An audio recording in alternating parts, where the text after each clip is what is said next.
Presidenta, argumentos técnicos creo que ya se han esbozado lo suficiente en estos días para votar la moción y tener una posición. Sin embargo, yo quiero advertir en algunos argumentos políticos sobre la razón de ser de esta ley y sobre la razón que como legisladores nos otorga, las competencias que como legisladores nos otorga la ley. La ley debe orientarse, y esto es una premisa básica que todo legislador y toda legisladora debe respetar, a satisfacer el mayor interés colectivo, a satisfacer el mayor interés público. Cuando un legislador se enfrenta a una disyuntiva, en un articulado, en una ley o en alguna duda con respecto a la elaboración de una ley, debe por siempre ganar aquella propuesta que satisfaga el mayor interés colectivo sobre cualquier interés de carácter particular. Cuando ponemos este artículo en una balanza y ponemos frente a frente lo que pasaría si se cambia la redacción versus los riesgos de no establecer controles más rigurosos, vemos que definitivamente la balanza se inclina a un lado. Hay mucho mayor riesgo de no establecer controles que los beneficios que se establecerían de cambiar algo sobre lo que ya había consenso y sobre lo que ya había una redacción por la que se había trabajado. Sobre este principio es que se fundamenta el poder del legislador de establecer prohibiciones o regulaciones, sobre el de lograr que estas prohibiciones y estas regulaciones vayan orientadas al mayor interés colectivo.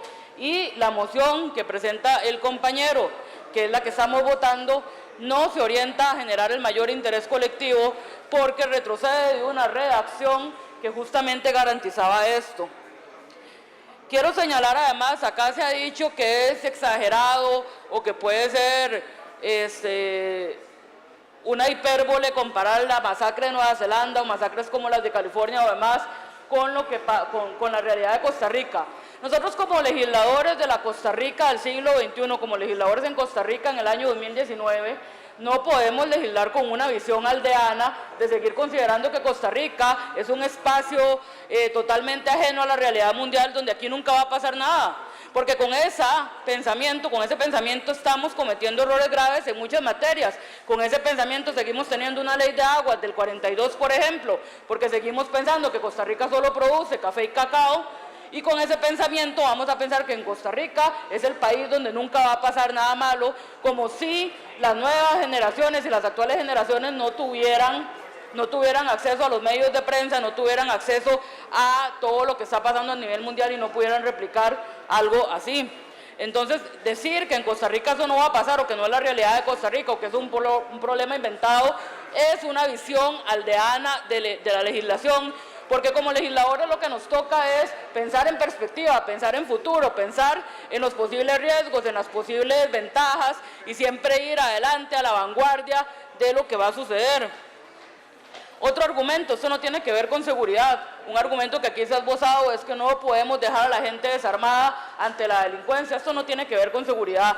Un arma de ese calibre, ningún ciudadano común y corriente la necesita para un tema de seguridad. Ningún ciudadano común y corriente andaría un arma de este calibre a la par o cargándola por la calle para un asunto de seguridad. Entonces aquí no se le está negando el derecho a la seguridad a nadie, porque es absurdo pretender que alguien va a utilizar un arma de estas en legítima defensa. Se ha esbozado aquí el argumento de que portar armas es un derecho humano. Eso no es así. Únicamente 3 países del mundo catalogan el derecho a la portación de armas como un derecho humano: Guatemala, México y Estados Unidos. Estos 3 países que comparten una cruda realidad con el tema del narcotráfico y con el tema del tráfico ilícito de mercancías por sus fronteras. Guatemala, un país que tiene una situación muy complicada con las maras y con el tema de la seguridad. De Estados Unidos, que es el país huésped de las peores matanzas que han pasado a nivel de masacres, de tiroteos. Entonces no es cierto el argumento de que portar armas es un derecho humano, no lo es. Un derecho humano es el derecho humano al agua, un derecho humano es el derecho a una vivienda digna, un derecho humano son muchos derechos, pero portar armas no es un derecho humano. Hay un derecho a la seguridad que de hecho se vería mejor resguardado con la redacción del artículo original y no con el cambio que se está queriendo dar hoy.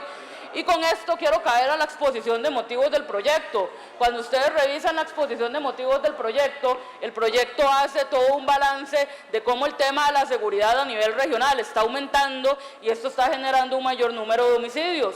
Y explica que cuando un país alcanza tasas de homicidio de un homicidio por cada 100.000 habitantes se le puede llamar ya epidemia. Y para el caso de Costa Rica advierte que ya nosotros estaríamos entrando en esa categoría de epidemia con el tema de los homicidios, para lo cual se propone en la exposición de motivos regular de una manera estricta y de una manera rigurosa la aportación de armas y el uso de armas de grueso calibre. Entonces, si aprobamos esta moción que hoy estaba planteándose para cambiar la redacción del proyecto, básicamente estaríamos yendo en contra de lo que la exposición de motivos del proyecto nos pide. La exposición de motivos del proyecto pide controlar el uso y la aportación de armas para bajar los homicidios, porque, y esto es una verdad innegable que pueden encontrar en cualquier estudio serio y que es matemática simple, mientras más armas haya, más homicidios van a haber. Es un principio básico. La letalidad del arma es muy grande. Creo que ya ha quedado suficientemente expresado el problema de rigurosidad que tendríamos con cambiar este artículo. Ya las definiciones entre arma automática y semiautomática no son suficientes, porque incluso la misma historia ha dicho cómo es súper fácil cambiar un arma semiautomática a una automática con cualquier implemento. Por ejemplo, en el tiroteo de Las Vegas, que ocurrió el año pasado, se cambió un arma semiautomática por una automática con un aparato que se llama bomb stock, que lo pueden conseguir en cualquier lugar y que simplemente con ponerlo hace un cambio en el arma, y por ello es que esto no es ninguna garantía ni es suficiente. Por último, quiero preguntar cuál es la necesidad de hacer este cambio. Si los compañeros de la Comisión de Seguridad y todos los que aportaron en esa discusión llegaron a consensos nunca imaginables en el tema de regulación de armas, consensos que son dignos de aplaudir y que van en la lógica de un concepto de seguridad humana integral a la altura de los tiempos, si ya había consenso sobre todo ello, se habían llegado a reacciones rigurosas como las que tiene que hacer un parlamento responsable, ¿cuál es la necesidad ahora de retroceder con todo lo hecho, de ir en contra de la exposición de motivos, de ir en contra de lo que todos los estudios mundiales dicen, los de la Organización de Naciones Unidas, los de la Organización Mundial de la Salud, lo que dicen todos los estudios serios, y retroceder y arriesgar un texto integral, un texto lleno de buenos elementos por un solo artículo que no tiene sentido alguno cuando se plasma en la realidad integral de la región, en la realidad del texto y en todo lo que ha pasado en esta asamblea? Compañeros, esta asamblea legislativa se ha caracterizado por ser una asamblea legislativa que le lavó el rostro al Parlamento, que avanzó en temas rezagados y que se puso las pilas para hacer las cosas bien hechas, con rigurosidad, con técnica, con estudio, con discusión, con consenso. Entonces no perdamos hoy esa característica que hemos mantenido durante este casi año que hemos compartido aquí, y no pongamos en riesgo la rigurosidad que hemos tenido como diputados en este tema. Yo cierro diciendo, si este artículo pasa y si la ley se aprueba con este artículo, espero yo que nunca pase una matanza similar a la que han pasado en otros países del mundo, porque si algo así llega a pasar con un arma que no regulamos nosotros, sobre las conciencias de cada uno en estas curules cargarán todas las muertes que haya en un tiroteo de ese tipo. Muchas gracias.